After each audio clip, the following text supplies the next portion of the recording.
You're listening to Happy Healthy Hormones with Dr. Chris. Are you tired of the short-term patch to your health problems? Is avoiding medications and surgeries important to you? If you answered yes, then your prayers have been answered. Dr. Chris has been helping people transform their health for over a decade. He's a world-renowned health expert who specializes in holistic health. He's a professional speaker, chiropractor, and international best-selling author. It's his mission to help you reach your full God-given potential through holistic health and healing. Get ready to be inspired and transformed. Here's your host, Dr. Chris.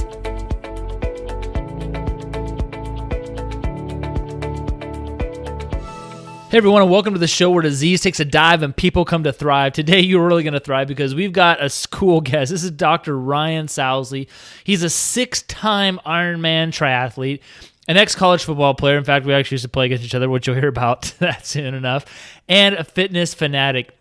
He attended Western Washington University and received a degree in exercise science. Then he went on to Life University, graduated Magna Cum Laude as a Doctor of Chiropractic. And he's been privileged to have one of the largest chiropractic and wellness clinics in the Northwest. In fact, he is on the cutting edge in techniques in spinal correction and nutrition. And he now helps literally hundreds of patients per week in his clinic, speaks all around the country on health and wellness, and coaches other doctors to be their best. He spends his downtime with his kids, which they're super cute.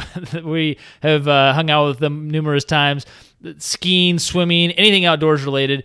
And he's also very invested in his church and just helping people be set free and becoming everything they are set out to be. One of his biggest passions is constantly pushing the limit towards optimal performance and health and life. And that's his mission, to help people win at life and just helping their mindsets through that. So let's hear from Dr. Ryan. All right, everyone. Hello and welcome. We have a really amazing guest. We have Dr. Ryan Sousley on today. He is a champion, man. He is one of the hardest working guys I know. He gets knocked down and keeps on going. And he is a just warrior when it comes to natural health and healing and just helping transform a lot of lives as well, physically, chemically, emotionally. So Dr. Ryan, good to have you on.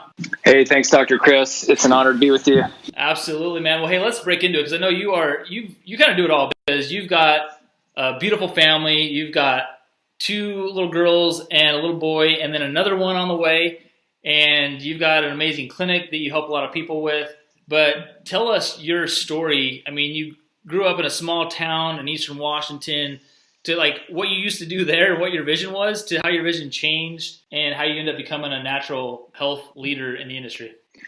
Yeah, so I grew up, my mom's an ICU nurse and she's phenomenal at what she does. And she's done that for over 35 years. And so I grew up going to the hospital a lot just to watch her and hang out with her. And luckily I wasn't really sick much, so I wasn't a patient, but I just developed a fascination with healthcare and medicine, just by being around what my mom did. But as I got older, I started to recognize the reality that even though we have a great healthcare system for patching people up when they get sick, we're not very good at keeping people out of the system in the first place. So I realized that the need, because as I got older, I developed this desire to get into healthcare. And it was apparent to me that the real need was, to keep people out of the hospital, not to help people once they're in. We got great doctors, we got great medical schools, and I don't think we're lacking for that. But I realized that we were really lacking in education and prevention. And so that's kind of what led me to, get a degree in exercise science. I went to Western Washington University. I played football there.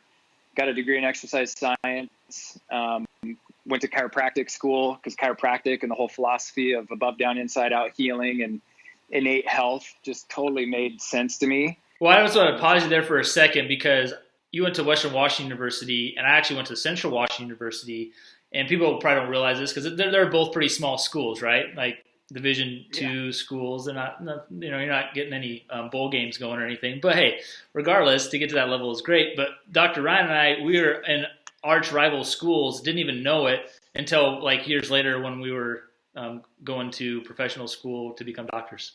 Just a little side note. It's a small world. Small world. It all comes around, man. Absolutely. So you were saying about just being an athlete and yeah, sorry to interrupt you there. No, that's good. Yeah, I got a little glimpse of my glory days there. It's Mhm. great. But yeah, so I went to Western, got a degree in exercise science while I was playing football, and went to chiropractic school. And so my wife and I got married right before we went to chiropractic school, and then she ended up going to chiropractic school too. So we both became chiropractors. And yeah, I mean, got my degree and thought I was just going to come out of school and start helping people through chiropractic, and I did. But I also recognized, a need for even more than that. I think, well, you know this because you're a chiropractor. We help a lot of people with their spines and with their nervous system. We teach a lot of great principles as far as health. But I also realized that people needed help way beyond just getting adjusted and correcting their spine. And so I spent a lot of time over the last decade just learning and consuming as much as I possibly could in terms of nutrition, detoxification, supplement health, gut health. I mean, pretty much anything that would benefit people in terms of their health. And for me personally, just optimize performance, because even though, I'm not playing college football anymore, I'm still extremely competitive, and I do a lot of athletic stuff still. So that's kind of what brought me to where I'm at today. And my wife and I have an amazing practice in Coeur d'Alene, Idaho, and we get to serve a lot of people. And we're trying to break out of just our local market and start reaching people, worldwide. That's awesome. And you're talking about how you're still an athlete and you're still pushing your body, and just how you've overcome some pretty significant things when it comes to your future for being able to be active. So I think this is an amazing story, because you recently had an Achilles injury, or was very severe. Most people would have went down the road of surgery, probably like 95%. And you're probably getting recommended that. And you actually overcame that, and without having surgery, which I think is amazing. So can you share with our viewers, like, what happened, how you came to the decision to not go through the surgery, and how you're doing now?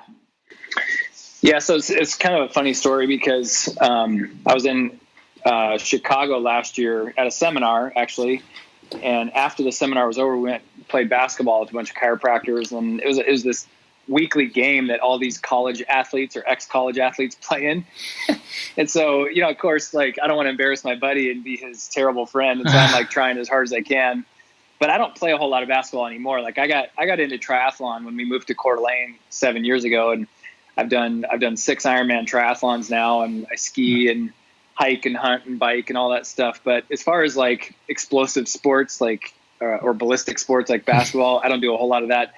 So long story short, I took one wrong step, ruptured my Achilles tendon, and I ended up being a lame friend anyway.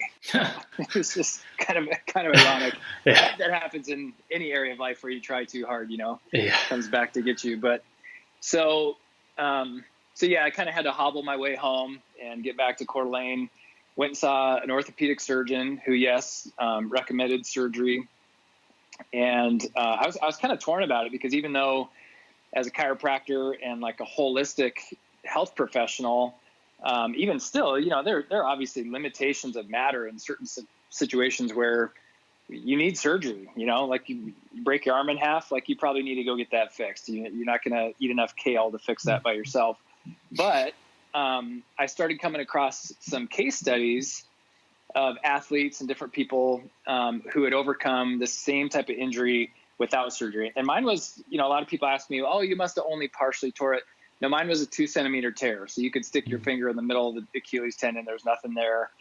And I've got the MRI to, show it and everything. But as I started coming across these case studies, it brought a little bit of hope and, potential. So there was this potential that I could maybe not do the surgery and just let my body heal on its own. And with my background, and I know that you share the same core value that, the body does an amazing job of healing itself. We give it far too little credit when it comes to the body's ability to heal on its own if we just focus on removing the interference. And so that was, that's what sat the best with me, in terms of just gut feeling. Absolutely. So I went back to my surgeon, told him what I was going to do, and he didn't like it. And he was like, okay, so if you're going to do that, I'm going to put a cast on your leg. You need to keep this on for at least 3 weeks.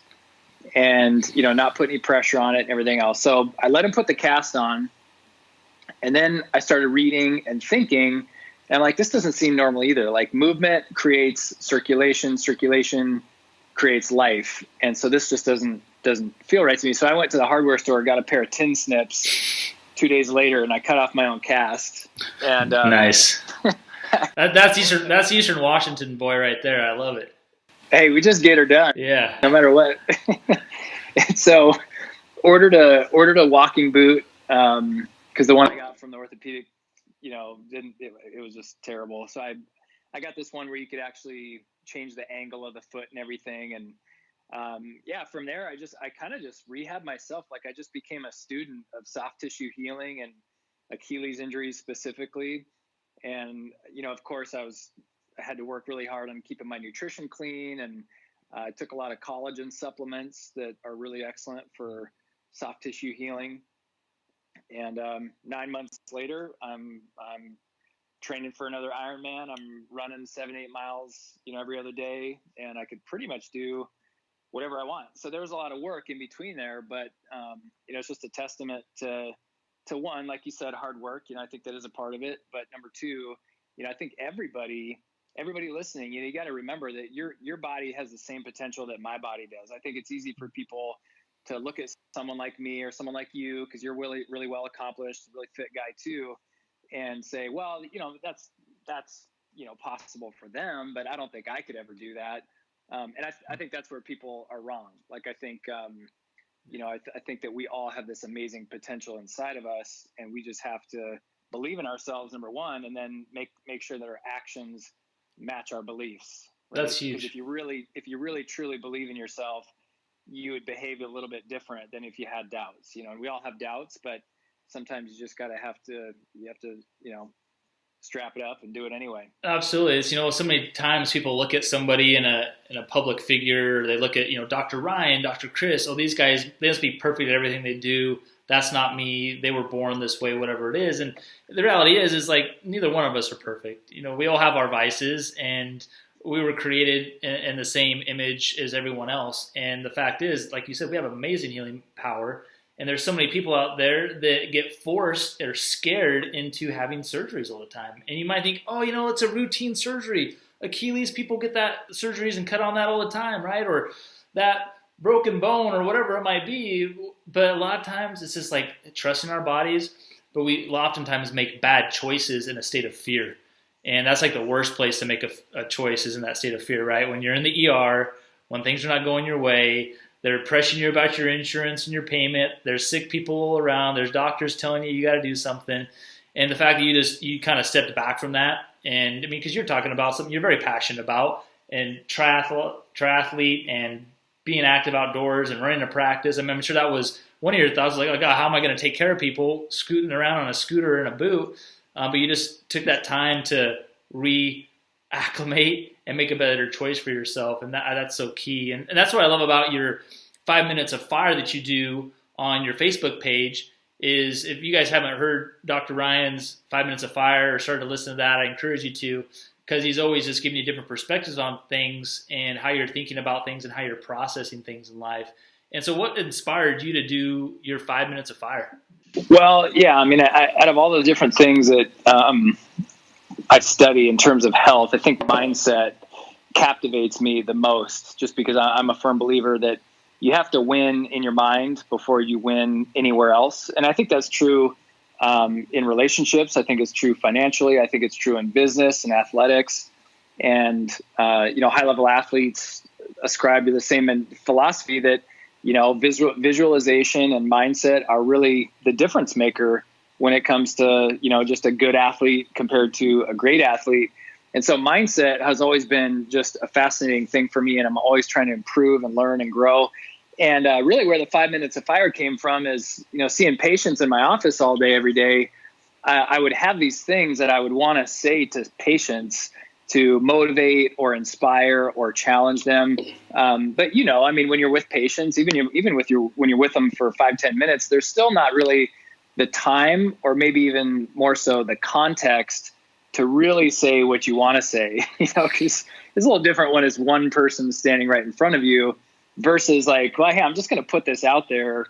And, like my pastor says, if you're listening to this, hey, if I'm not preaching to you, I'm not preaching to you. If I'm not talking to you, I'm not talking to you. So, you can get away with saying some more challenging types of things, but at the same time, for a lot of people that hear it, it really lands well with them and resonates, and it challenges their state, and it also, I think, brings the best out of them. And so a lot of the things that I just think to myself and challenge myself with, I just started putting it on video, and I would tell my patients like, hey, I put these videos out just to encourage you guys, and it just kind of grew from there. That's awesome. Well, that leads me to my next question, which is been some moments, maybe some life events that have made the biggest shift in your mindset or how you perceive things, because every time we get complacent, life can hit us with things and we think it's something bad at the moment, but it's just an opportunity for us to rise to that next level, to get to that next great thing. So what have those few things been for you, Doc? Well, yeah, it's funny because when you sent the questions over ahead of time for me to kind of look through, and I looked at that one, that's the one I spent the most time on just thinking about. And I was having a hard time narrowing it down to just 3 because there's been so many in my life. Mm-hmm. But what's interesting is that all 3 of them, none of them are like things that people wish for. Like none of these 3 things, people really put on their vision board. Okay. I guess with the exception of having kids. So having kids is one of them. And I'll kind of go out of order here a little bit. That's right. The first one was breaking my foot twice playing college football. So I was all-state quarterback in high school, came out of high school thinking, I was just going to crush it in college. And then I just had injury after injury. I broke my foot twice my junior year. And the second time that it happened, it was kind of a crazy story because I had broken it my junior year, actually in Seahawks Stadium, playing you guys, playing Central. And you didn't break my foot, did you, Chris? No, it wasn't me. I promise. I was probably on the sidelines, so you're good. Anyway, so broke my foot and rehabbed it all winter, and then right before our first spring practice, I get this just weird feeling in my stomach. And normally, I'm not very like signs and wonders type of guy. Like I'm pretty black and white, pretty logical. But I just got this really strong sense that like I wasn't supposed to play football anymore. And it was crazy. And so I remember kind of going, finding this quiet place on campus. And I just kind of prayed, meditated for a while. And I was like, man, if this is really like legit, like I'm going to need some kind of like sign, which is crazy because I've never before or since, said that type of thing. And sure enough, first play of that first practice later that afternoon, broke my foot again, had it x-rayed. It was all the way broken, missed my senior season, and it was devastating. So I broke my foot, the second time, and it was devastating because, I'd always thought that I was going to play football or coach football or be involved in football somehow for the rest of my life. And I didn't really have any other plan than that, and I still had a year to go. And so at the moment, it was really devastating. But it turns out, God's got a plan. It's a lot bigger than ours, and we don't get to see all of it all at once.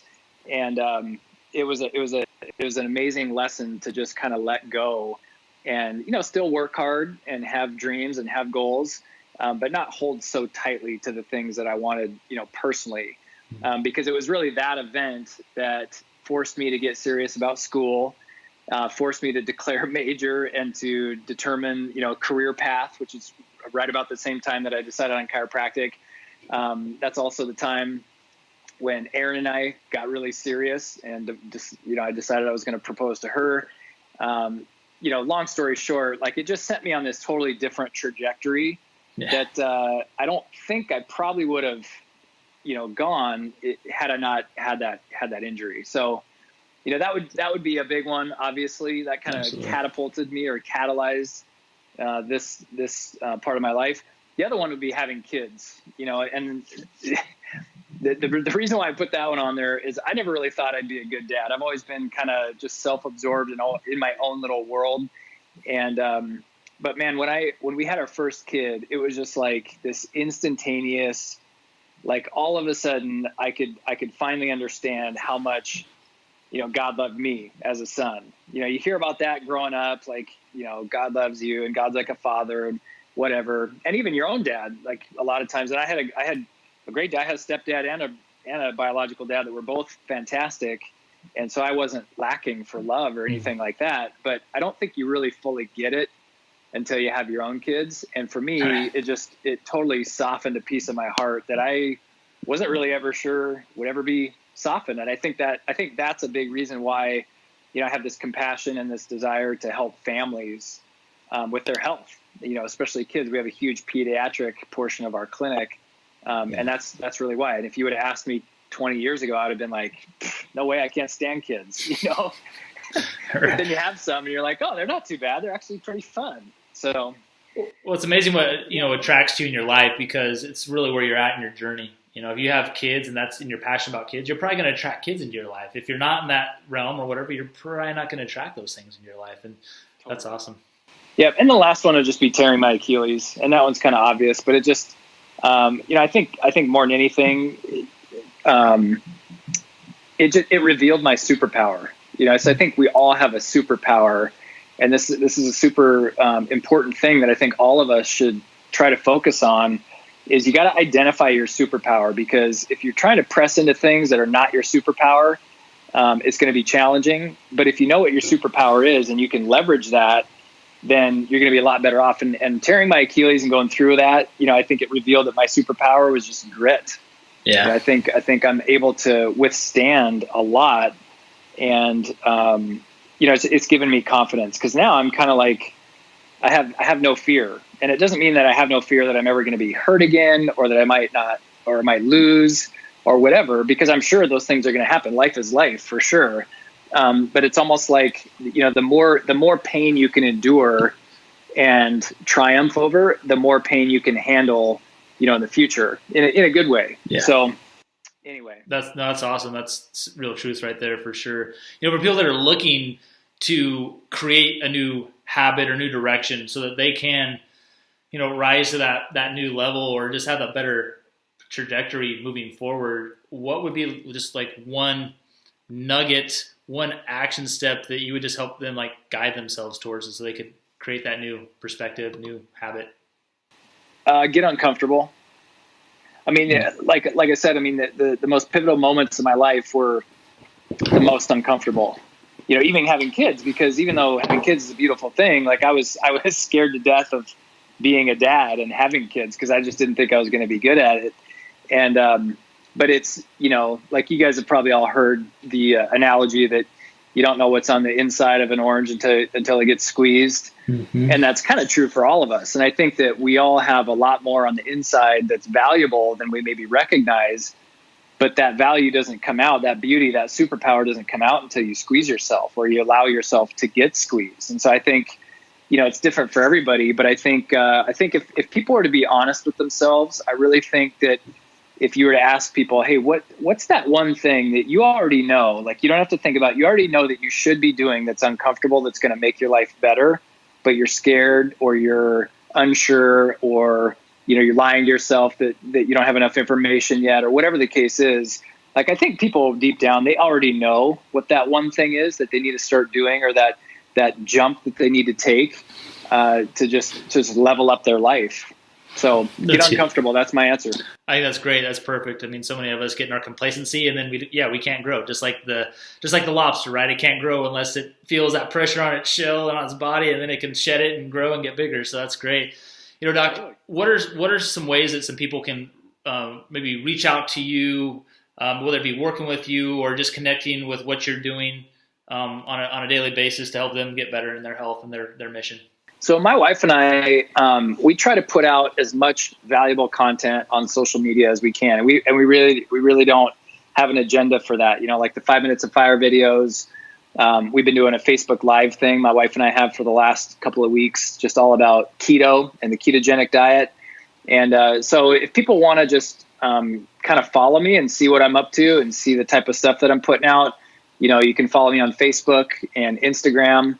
And then as far as like working together, or, working on a little more personal level, we have a website that's being launched here in the next couple of weeks, and it's just drsousley.com. Nice. So cool. drsousley.com. And then we'll have all of our content on there too, but there'll be a contact form, and if people just want to write in and ask questions or inquire about, different things that we're up to, that's a way to do that too. Cool. We'll put all those links for the listeners on there too, so they can get in contact with you and get those resources. That's awesome. And then last question here. We only got about 30 seconds left, Doc, so I'm putting you into the fire here, but what does reaching your fullest potential mean to you? For me, it's living every day like a chapter in a story that you're proud to tell your grandkids. I love it. That's real. That's great. That's actually the shortest, because I put you under pressure, but that's actually one of the most clear versions and visions of what fullest potential is, man. I love it. So, hey, man, we appreciate having you on here today. Thank you for all you're doing and helping your community, not just locally, but globally now as well. So we appreciate you. Thank you too, Dr. Chris. You guys, Dr. Chris is amazing. Stay tuned to his show. He's going to keep bringing you tons of value. It's an honor to be on with you guys. Thanks for listening, and we hope you enjoyed today's episode. Please help more people in reaching their fullest potential and rate, review, and subscribe to this podcast. For show notes and other free resources we mentioned today, go to newedgewellness.com.